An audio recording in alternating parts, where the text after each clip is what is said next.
So in this Robinhood tutorial video, I will be showing you how to buy Litecoin cryptocurrency here on Robinhood. So once Robinhood's opened up, go to the bottom in the middle and select the magnifying glass.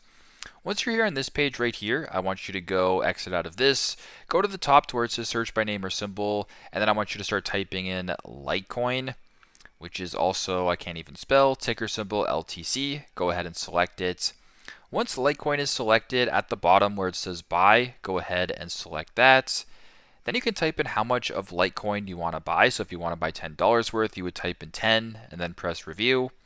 Once that is done, you can see how much Litecoin you're buying, the fees, the total cost, and if this looks good to you and you want to proceed, go to the bottom and swipe up to submit. So pretty simple, pretty straightforward. That is how you guys can buy Litecoin here on Robinhood. Thanks again for watching and hope this helps.